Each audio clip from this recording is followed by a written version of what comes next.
Greetings, booktubers, and welcome back to Grammaticus Books. And today, on this episode of Grammaticus Books, we've got for you Warhammer 40,000, The Horus Heresy. I'm not a huge Warhammer 40,000 novel guy. I think there are 54 novels that they actually came out in the Horus Heresy series that they published starting in 2006. This is all Games Workshop via the Black Library and their stable of writers that put these books out. However, having said that, I thought that the very first four novels that they put out in the Horus Heresy, which sort of define and set the world and the universe of Warhammer 40,000 with the fall of Horus, the Primarch, the War Master, and setting the stage for the rest of the Warhammer 40,000 universe was interesting. So I stuck my toe into these waters and I wasn't disappointed. The first four books are actually good. Like I said, I think there's 54 of them in the series. The first four sort of outline the fall of the War Master, Horus. And then after that, I think they go into the individual history of each of the legions and their relationship in the Horus Heresy, which I didn't find that interesting. At that point, you've delved, in my opinion, off into the Harlequin romance novel series of books when you've got that many in a row that you're cranking out. But I thought the first four were good. I thought these are genuinely good books. These are genuinely good science fiction books. So I'd like to go over them, and then I got a surprise for you guys at the end of it that ties into the Horus Heresy. So hang around to the end of the video. You won't be disappointed. And without further ado, let's get started. What the four books are. You've got, starting off, is Horus Rising by Dan Abnet. Dan Abnet is probably the premier writer for the Black Library. At least he was back in 2006 when this came out. And so, of course, they brought their best writer on in order to launch the series. And he writes very well. This is a solid book. It's really enjoyable. It comes in at just over 400 pages. All four of these books come in at just over 400 pages. So they're substantial. The paper quality it's marginal. It's not horrible, but it's not great. But I do like the covers and the bindings for a paperback on here. They did a nice job with all these covers. So that's Horus Rising. It starts it off with Dan Abnet. Then you've got False Gods, which is Graham McNeil. Graham McNeil does a great job on this book. We'll go into it a little bit more here in a bit. And then that goes into Galaxy in Flames by Ben Counter. Galaxy in Flames. Again, these covers are nice. They all have very nice covers, very nice artwork on them. One thing you can count on from Games Workshop is going to be excellent artwork. You've got some interior artwork in here, which it's very grainy. If you could see it, it would probably be cool. All of them have the interior artwork, but it's so grainy that you can hardly make out what's going on in there. So you got Galaxy in Flames, and then the last one in the series that sort of brings it home back to the Emperor is Flight of the Eisenstein, which is by James Swallow. And again, look at the cover. It's a very nice cover. So what's going on in this series? If you don't know anything about Warhammer, you should, because it's going to get very popular very soon. Henry Cavill of Superman fame was in the last Mission Impossible movie, not this one that just came out, but the one before that.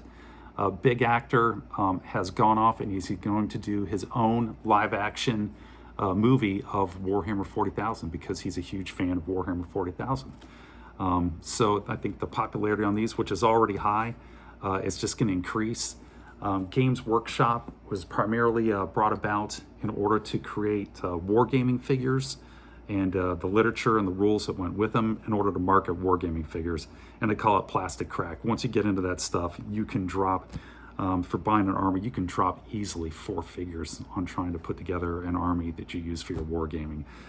It's not my cup of tea, but I do like science fiction, and I do like these 4 books. So Horus Rising, if you don't know anything about it, it's basically, this whole series is basically an allegory for the fall of Lucifer in the Bible. You've got Horus the War Master, who's the favored son of the Golden Emperor. The Golden Emperor is a stand-in for Jesus Christ or God, one of those two. And they have for thousands of years been launching a crusade across the galaxy to purge it of any type of corruption or any type of xeno life form that is opposing mankind. So they've been waging war for thousands of years. They're on the verge of victory. And then the War Master here, Horus, who's leading actually I should say the Emperor who's leading these crusades, turns over the reins to his favorite son, Horus. And right there, you know that, okay, we're about to have something go on here, turn south. The thing's going to slide south rapidly. It's not going to end well once the Emperor steps out, and of course it doesn't. But that's the setup, is in 1. And then in False Gods, you have Horus taking the reins, and he's going out and continuing the Great Crusade. But I believe it's in this one where he gets wounded in a battle. And then he's wounded in a battle, and he's recovering from the wounds, and the forces of chaos sort of take advantage of his debilitated state and his natural tendency to want to be not greedy, but to be boastful of his own, prideful. Use his pride in order to bring about his downfall and fall into the forces of chaos. And he comes under the sway of the forces of chaos. And this is the guy who's in charge of the legions of Space Marines. And Space Marines are the greatest human warriors that humankind has ever known. They're genetically modified. They're larger than normal human beings. They're outfitted with the Empire's best weaponry. And just one Space Marine can take down an entire company of regular troops. They're so powerful. And you get a legion of them together, and they can just go in and wipe out an entire sector. So Horus is in charge of this immense battle group, and now he's been corrupted by the forces of chaos. And then in Galaxy in Flames, his corruption comes to the forefront. It becomes open, and then there's open war between the Imperial Marines, and the galaxy goes into flames. And that happens on, I think, Istvan 3 is where Horus just goes full tilt evil, fall from grace down into the depths of hell of Lucifer, and unleashes Virus's bombs on top of Istvan 3 and wipes it out. Which takes you into Book 4. And again, look at this cover here, Flight of the Eisenstein. And even though James Swallow isn't one of the better known writers, I really liked this issue here. This is Captain Garrow of the Death Guard has seen the treachery of Horus the War Master, and he steals the Eisenstein, and he's trying to flee back away from the War Master in order to alert the Emperor to Horus's treachery. And that's this novel, is him getting caught in the warp storm and the eye of chaos and trying to battle his way through in order to warn Earth that Horus the War Master has been corrupted by the forces of chaos.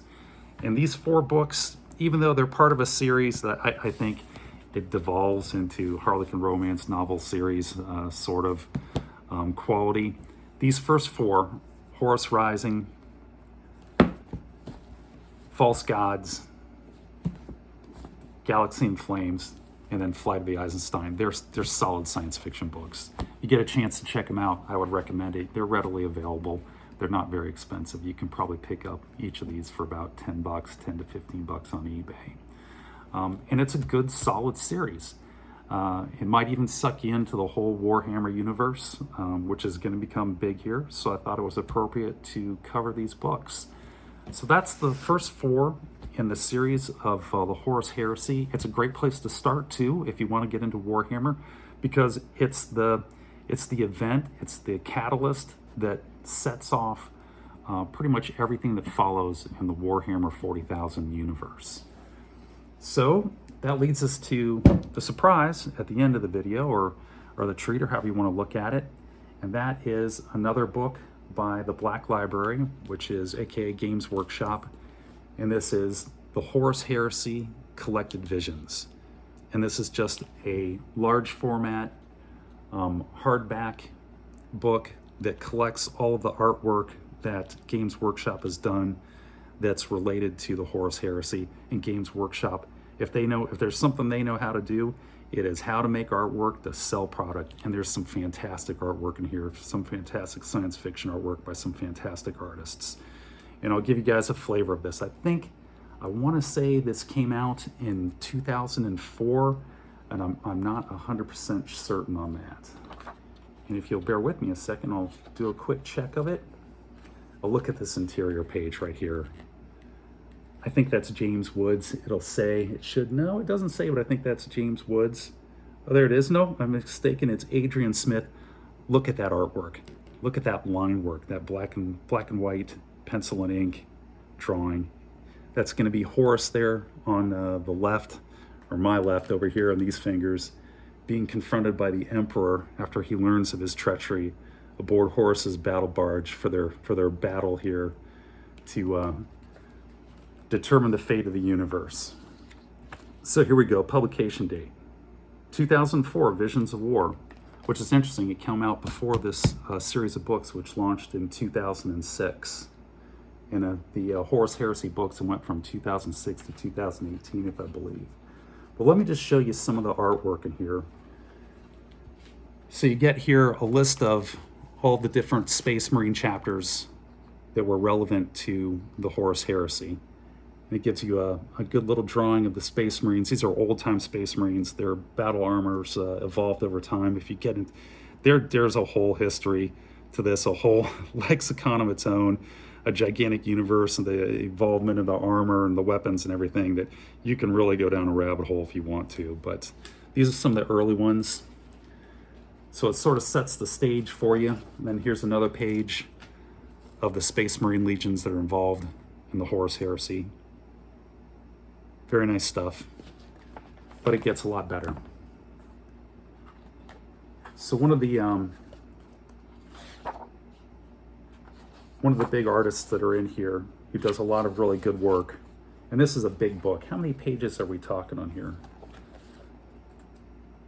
We are looking at, give me a page number. We're looking at almost 400 pages of large format artwork here. And here's probably one of the most well-known artists over here on this page right there. That's John Blanche. So this is John Blanche doing his rendition of the Primarch Fulgrim. The Primarchs are like the super beings, and a Primarch leads each legion. But some people, with John Blanche, I wanted to show him because he is one of the premier artists of Games Workshop. And he's a little controversial, especially with his 2D art. He has a very, I call it almost a childish style with it at first, and it takes some growing to get used to, but it does grow on you, and you start to look at it, you start to look at all the detail in it, and you start to realize that this guy, at first glance, you may think, oh, this is somebody who, hasn't really mastered all the details of art's proportions and how to use light and shading and so forth. And you start to look at it, you start to realize, no, this guy really knows what he's doing. He's a very talented artist. I mean, take a look, just take a look at it. And if you can see, if I can get the glare off there, just the amount of detail that he puts on this Primarch and all the little creations that he adds onto it, the amount of time and effort that went into this. This is a nice piece of artwork. Also, a little history on John Blanche. In addition to this, he also painted miniatures for Games Workshop and for himself of not Warhammer 40,000, at least not that I'm aware of, but of the original Warhammer, which is like medieval orcs, elves, kind of Tolkien, but a la Games Workshop.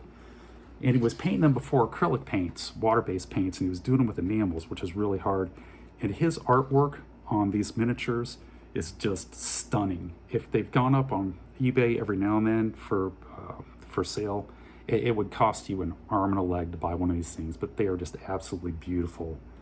There is a YouTube video that shows and showcases a bunch of about a dozen or more of his artwork, miniatures that he painted, that is just fantastic. So here's some more John Blanche. This is a sort of a concept sketch, concept drawing for an Imperial Guardsman.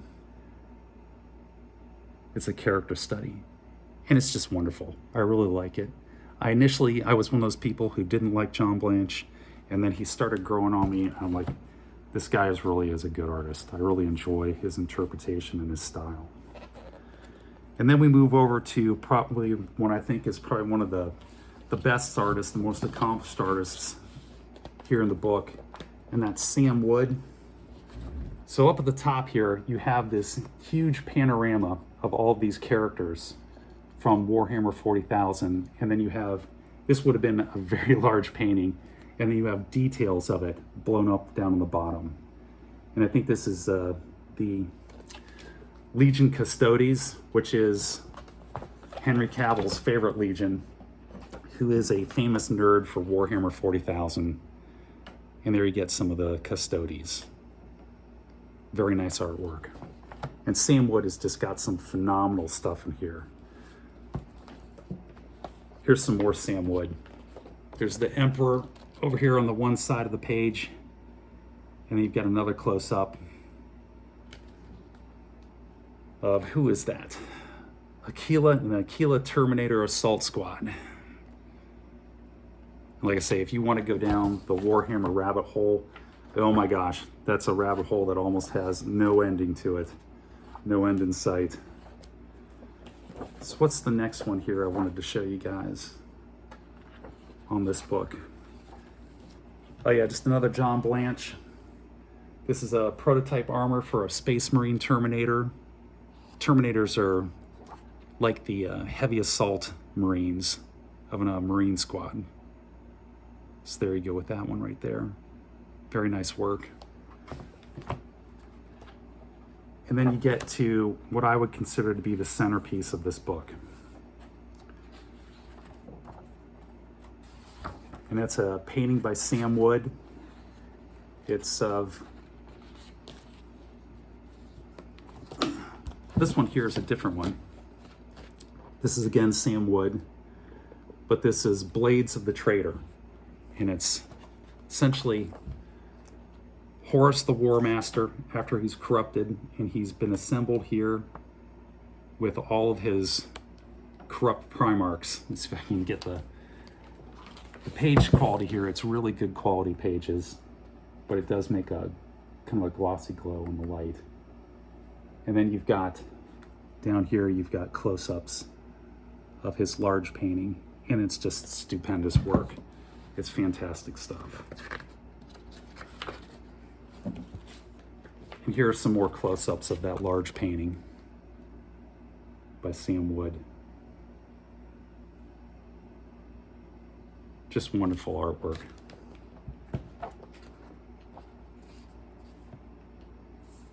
Here you have the Red Angel. I like this guy up here. He's just floating. They have to chain him down or he'll go off. He's so filled with corruption. This evil guy over there. And just what a wonderful concept idea. So well executed by Sam Wood. But that is not the centerpiece that I wanted to show you guys. What I consider the centerpiece. It's another one here. This is Adrian Smith.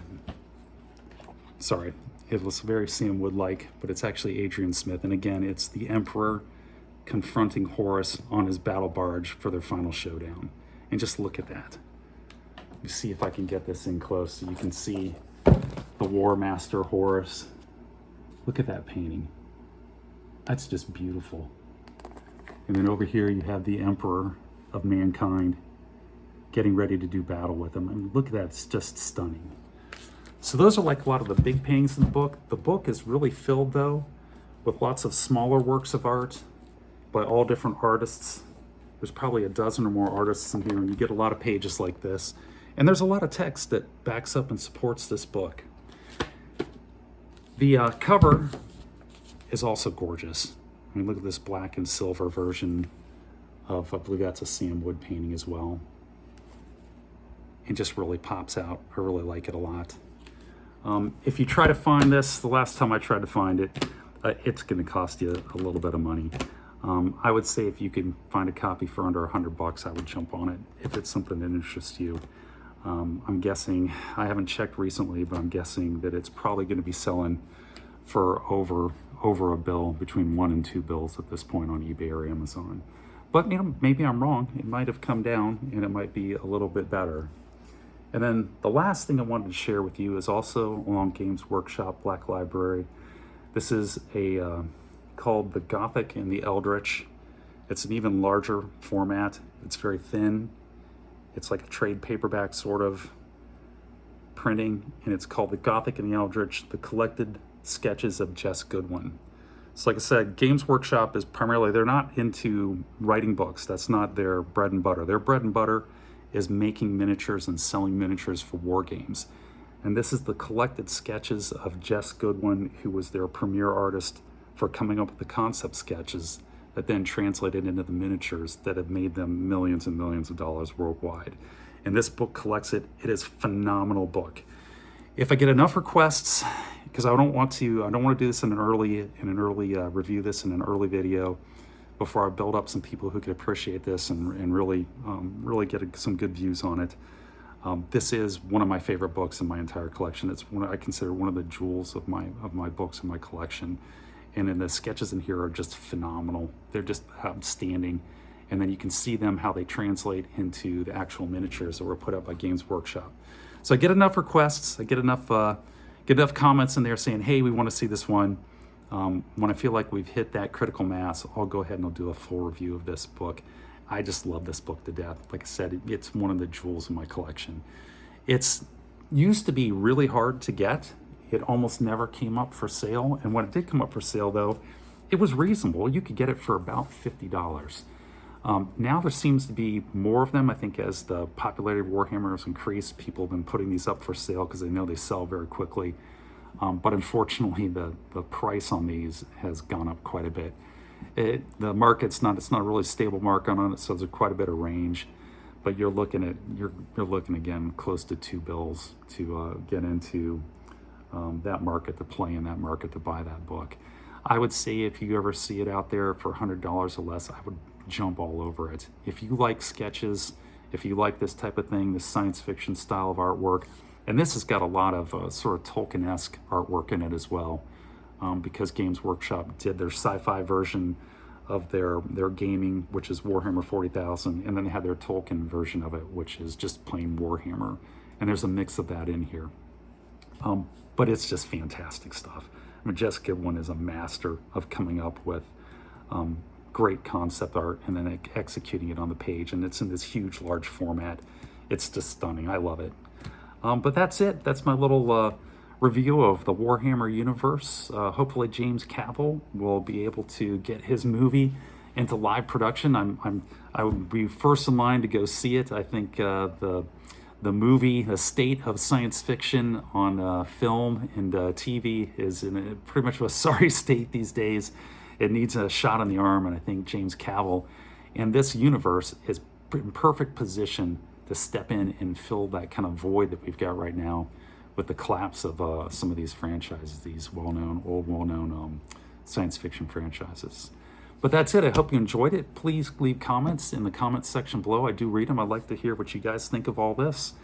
And other than that, take care, be safe, and hopefully I'll be seeing you in the future.